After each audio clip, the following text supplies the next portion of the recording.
Wicket 43 എല്ലാം കൂടി കൂട്ടി കലർത്തി കൊടുത്തിട്ട് വേണം. വലിയ സുഖമൊന്നുമില്ല. എനിക്ക് പ്രത്യേകിച്ച് BJP ഇഷ്ടപ്പെടാത്തതുകൊണ്ട് തന്നെ BJP ഊക്കുന്നുണ്ട് എനിക്ക് പ്രത്യേകിച്ച് നല്ല രീതിയിൽ ഇഷ്ടപ്പെട്ടു. ലാസ്റ്റ് ആകുമ്പോഴത്തേക്ക് നമുക്ക് ഇമോഷണലോ.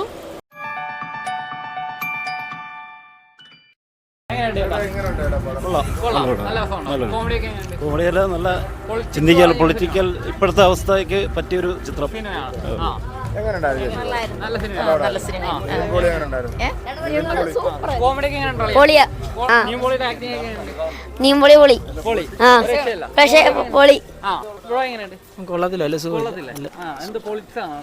പൊളിറ്റിക്സ് ആണ്. ഒരു ഇതിനു മുമ്പ് ഒരു പടത്തിന്റെ ഒരു കാര്യം പറഞ്ഞായിരുന്നു, ഒരു ജോഷിയൊക്കെ സംവിധാനം ചെയ്യുന്നത്. അതിന്റെ ഒരു കഥ തന്നെയാണ്. ഒരു ബജരംഗി ഭായ്ജാനും വിക്കറ്റ് 43 എല്ലാം കൂടി കൂട്ടി കലർത്തി കൊടുത്തിട്ട് വേണം. വലിയ സുഖമൊന്നുമില്ല. വലിയ കോമഡി അല്ല, കുറച്ചും കൂടി സീരിയസ് ആയിട്ടുള്ള സബ്ജക്റ്റാണ്. കോമഡിയിൽ വെച്ചിരിക്കുന്ന ഒരു പടമല്ല. ടീസറിന്റെ ആ ഒരു ത്രെഡ് തന്നെയാണ്. ഒരു ഇതിനു മുമ്പ് ഒരു ജയസൂര്യയും ജോഷിയായിട്ടൊരു സിനിമ വരുന്നത്, ഇൻഡോ പാക്ക് എന്നൊരു പടം വരുന്നുണ്ടെന്ന് പറഞ്ഞാൽ അതിന്റെ ഒരു ത്രെഡ് ആ സാധനം തന്നെയാണ്. ഇല്ല, BJP കിട്ട് കുറച്ച് കൊടുക്കണുണ്ട്, അല്ലാതെ വേറെ ഇതൊന്നുമില്ല. അത്രയും എന്തോ ഒന്നും കണക്ട് ആവണില്ല, ക്രിഞ്ചായിട്ട് പോകുന്നു കുറെ കാര്യങ്ങളൊക്കെ, വർക്കൗട്ട് ആയില്ല. അഭിനയം കുഴപ്പമൊന്നുമില്ല. സ്ക്രിപ്റ്റിന്റെ വയസ്സ് ഭയങ്കര ക്രിഞ്ചായിട്ട് നമുക്ക് തമിഴന്മാരെ പൊക്കിയടിക്കണ പോലെ മലയാളികളെ പൊക്കിയടിക്കുന്ന സെറ്റപ്പ് അങ്ങനെ തോന്നുന്നു. കൊള്ളാം ബ്രോ. മതം, രാഷ്ട്രീയം, സൗഹൃദം, ക്രിക്കറ്റ്, ഇതാണ് സാധനം.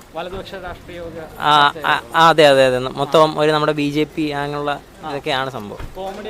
കോമഡി അല്ല, സത്യം പറഞ്ഞാൽ സീരിയസ് ആയിട്ടുള്ള പടമാണ്. കോമഡി സൈഡാന്ന് മാത്രമേ ഉള്ളൂ.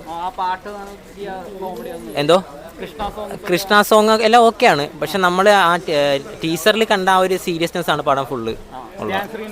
ധ്യാൻ ശ്രീനിവാസൻ അടിപൊളിയാണ്, കോംബോ ഒക്കെ നൈസാണ്. മൊത്തത്തിൽ അടിപൊളി. ക്ലൈമാക്സ് എല്ലാം അടിപൊളിയാണ്. പടം കൊള്ളാം, ഒരു സീരിയസ് ആണ് പടം, നമ്മൾ വിചാരിക്കുന്നതല്ല. നല്ല പടം, സൂപ്പറായിട്ടുണ്ട്.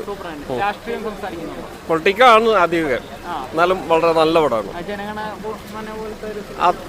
അത് വേറെ ടൈപ്പ് പടം, ഇത് വേറെ നല്ലത്.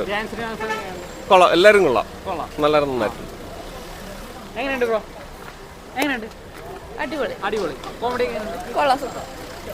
നല്ല പടം, ഇമോഷണൽ.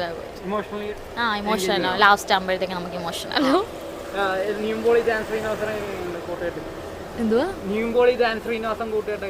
നല്ലായിരുന്നു, കുഴപ്പമില്ലായിരുന്നു. ഫസ്റ്റ് ഹാഫ് അത്യാവശ്യം കോമഡി ആയിരുന്നു. സങ്കടമൊക്കെ വരും ലാസ്റ്റ് ആകുമ്പോഴത്തേക്ക്.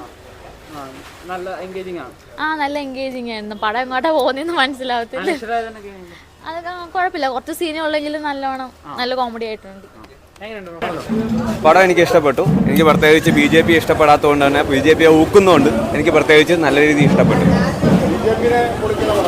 BJP പൊളിക്കുന്ന പടമാണ്. BJPയുടെ രാജ്യമായ വർഗീയത പറയുന്നതുകൊണ്ട് അതിനകത്ത് ഒത്തിരി കാര്യങ്ങൾ പറഞ്ഞാൽ എനിക്ക് അതുകൊണ്ട് ഒത്തിരി ഇഷ്ടപ്പെട്ടു. കോമഡി നല്ല വർക്കൗട്ടാണ്, നല്ല കോംബോയാണ്. വല്ല സീനും എനിക്ക് ഇഷ്ടപ്പെട്ടു. അനുഷ്രാജിന് റോളൊന്നുമില്ല, അങ്ങനെ അത്ര നല്ല പടമാണ്. പൊളിറ്റിക്കലി ഭയങ്കരമായിട്ട് പുള്ള് ചെയ്യുന്നുണ്ട്. എല്ലാവരും വന്ന് കാണേണ്ട ഒരു പടം തന്നെ. ഇങ്ങനെ എടുത്തു പറയുന്നില്ല, പക്ഷെ എല്ലാ രാഷ്ട്രീയ പാർട്ടികൾക്കും ഒരു എല്ലായിടത്തും കൊടുക്കുന്നുണ്ട് നല്ല രീതിക്ക്. പാർട്ടിക്കാരുടെ വർഗീയ അല്ല, നമ്മുടെ എല്ലാ മലയാളികളും അല്ല ഇന്ത്യക്കാരും മൊത്തം കണ്ടിരിക്കേണ്ട ഒരു സാധനമാണ് മെയിനായിട്ട്. ഭയങ്കരമായിട്ട് നമുക്കൊരു സാധനം പൊളിറ്റിക്കലി ഭയങ്കര പുള്ള് ചെയ്യുന്നുണ്ട്, ഭയങ്കരമായിട്ട് തിയറി ഭയങ്കരമായിട്ട് കണക്ട് ആവുന്നുണ്ട്. എന്തോ ഹ്യൂമേഴ്സ് കോമഡി എല്ലാം വർക്കൗട്ട് ആയിട്ടുണ്ട്. നല്ല കോമ്പിനേഷൻ ആണ് കണ്ടത്. കുറച്ചേ ഉള്ളൂ, എന്നാലും നല്ല രീതി ആയിട്ടുണ്ട്. മലയാളി ഫ്രം ഇന്ത്യ എന്ന് പറയുന്ന ഒരു പേര് കറക്റ്റായിട്ട് യോജിക്കുന്നുണ്ട്. നല്ല ആ സിനിമ കാണുമ്പോഴത്തേക്ക് നമുക്ക് മനസ്സിലാവും. ഇല്ല, ലാഗൊന്നുമില്ല. ഈ പൊളിറ്റിക്കൽ വൈസ് നല്ല രീതി ചെയ്തിട്ടുണ്ട്. നിംബോളിയുടെ ഇപ്പം കംബാക്ക് ആണല്ലോ, അപ്പൊ അതൊക്കെ നല്ല രീതി. ഇതിപ്പോ എല്ലാവരും കാണാൻ നല്ലോണം ഓടുന്നു, നല്ലോണം. Okay, thank you.